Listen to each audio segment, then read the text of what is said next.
From Fox 5 New York, gun-toting Bronx migrant squatters set free. A migrant squatter crew that terrorized a Bronx neighborhood were in federal custody but cut loose because of overcrowded processing centers allowing them to run amok. So they're kind of being realistic here. I mean, it is true that these people were probably terrorizing a Bronx neighborhood, but you keep calling them migrants and you're talking about, oh, they're squatters. They're quite literally criminals. It's absolutely disgusting, and it truly does not get this bad unless it's happening on purpose. There's nonstop stories. Oh, they're smuggling guns into the migrant shelter. Oh, they're shooting at cops. Oh, they're squatting on soccer fields. It just never ends. And this is from April 2024. So it kind of flew under the radar a little bit. There's just far too much to keep up with. But my name is Eric. This channel is called Report and Opine. Please like, comment, share, subscribe. Hit that notification bell. I'm absolutely begging you. I'm begging you, please. Come on, please. It would help me a lot and it would cost you nothing. But if you wanted to help me even more and spend some money, you will buy my book, New York City 2020, Gotham Unglued, on Amazon.com. That link will be in the description. Owner in the Bronx started renting a basement apartment to a woman who was from Ecuador, but then within... Whoa, okay, well, this is news to me, right? Finally, a population of illegals outside of Venezuela wreaking havoc. A matter of 2 weeks, the woman told the landlord, listen, I'm going back. I'm leaving. My brother is gonna take over the apartment.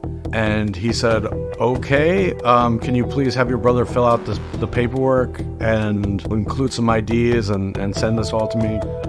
That never happened, according to the landlord. In the end, the landlord told me that he believed he was just scammed. They used this woman. Absolutely. And New York, oh man, Eric Adams always talks about, oh, well, it's the law that we have to provide shelter because we are a sanctuary city, and anybody who asks, well, I mean, you care about that law, but you don't care about any of the other laws. You don't care about the shoplifting laws. You don't care to put regular native New Yorkers up in free housing. But for whatever reason, that asylum city law is just the stand all be all. And I can almost, I mean, we shall see, but I can almost be certain they're not going to throw the book at this lady for doing the old bait and switch on the landlord, who was a moron, but I guess trying to help.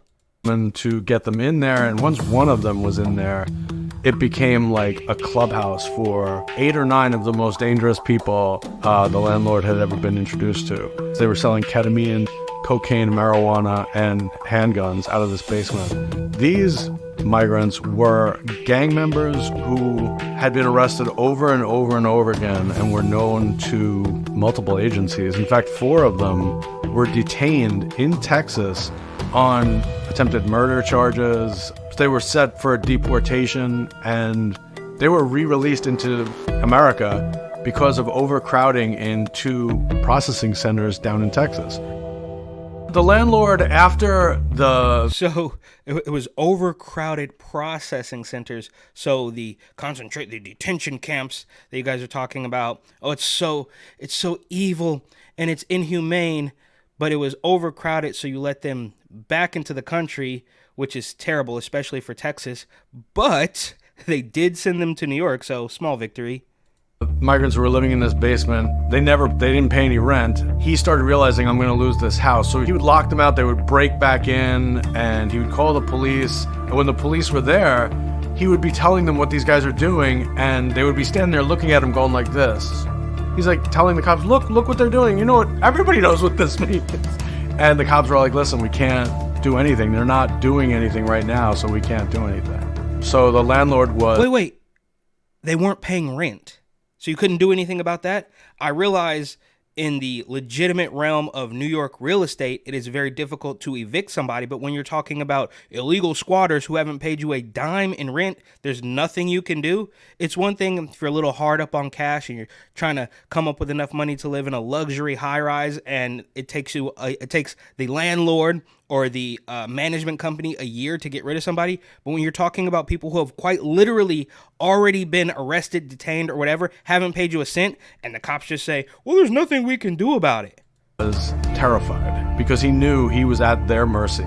He put in a $2,000 camera system on his house And the leader of this gang, they took out everything. All the cables to all the cameras were removed, just to let them know that, no, we're in charge of this location, not you. So the landlord couldn't kick them out. That's how the system works. That's how the laws protect tenants in New York State. Unfortunately, these squatters have rights after 30 days of being there, and they can't just kick them out. You have to go through. They're not even American citizens. They showed up illegally and have a rap sheet a mile long, I'm certain, but for whatever reason, they still have rights. This is insane. Housing court, at which time they're going to do everything they could possibly do to accommodate and keep these people housed. And there was nothing he could do. Every time he had the cops there, they were just saying, okay, well, you're going to have to go and schedule it through, housing court. And he hired a lawyer. He went to 4 different court hearings and nothing happened. He said his water bill went from like $200 a month to $1,300 to $1,500 a month. If nobody's paying rent, trust me, that adds up after time. So he was saying, I'm behind on my bills. I could lose my house at any time. At the end of March, the police... Yeah, and where does the house go? If the landlord loses the house and he gets kicked out, but the migrants are allowed to stay there, what actually happens in this situation, right? Okay, so just get kicked out. And then everybody gets kicked out too. Police were called because someone was out in the street with a pistol threatening another person. Cops came. The individual ran back into the house and they followed him and they found a cache of weapons and drugs. And they cleared out the house. They took 8 people out of that basement apartment. Okay, you know what? I do actually remember this now. I didn't read the story. I didn't watch this video, but I remember when this happened. I remember seeing these still photos in the New York Post. But this is, par for the course at this point, right? It's obvious that anybody, quite literally the criminals, are of much more importance to, I guess, the police in New York City. All of whom were arraigned, and pretty much all of them were released because of bail reform. None of them were held on to. And I'm genuinely curious as to why they're getting. Actually, I take that back. I know exactly why. But why are they being? They are handled with kid gloves, of course, but they are given the exact same luxuries as an American, right? So the American criminals who are ransacking Target and Marshalls or whatever, of course, they get let go. But these people who have done crimes on top of it's stacking on top of each other, right? You show up here illegally, then you rob some people, then you squat in a house, but you're still treated as if you are an American citizen. Squatters were so relentless that they just came back the next day. They weren't afraid of being arrested. They weren't afraid of anything. They knew nobody was going to do anything, so they just came back and set up shop like everything was everything. ICE actually read about the arrest of these 8 dangerous gang members in the New York Post. The next day, ICE did a raid, and ICE just rolled in and made a second round of arrests. What blows my mind is how many times they were arrested and released.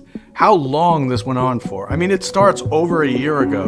Why are these individuals in this basement acting with impunity? Why are these people who are arrested for attempted murder, arrested for possession of a loaded handgun, arrested multiple times, like time after time after time, why are they all running a drug business out of his basement? Why are they allowed to do that? How come the cops can't just come in, arrest them, and that's it? And they're ending up taking over people's homes, property, and running illegal businesses. Yeah, and where do you think it goes from there? If they are taking over the property and the homes of law-abiding citizens, allegedly, do you think they just stop? Do you think they just say, oh, okay, well, we had 6 months, we had a year and a half, we're going to stop now, we're going to get jobs, we're going to work on our resume, or maybe we're going to go back to Ecuador or wherever the hell they came from? No, it's obviously going to escalate because they know that there are no consequences. Like drugs and destroying lives. That's the part that blows my mind. The part that I can't understand why we would do that. Why we think as a society, as us, as New Yorkers, or even just as Americans, why we think that that's a good idea. That's the part that blows my mind.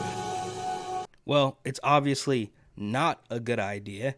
And It doesn't get this bad. It doesn't get this extreme unless people are doing it on purpose. The people, I should say, the political regime allowing this to happen on purpose for one reason or another.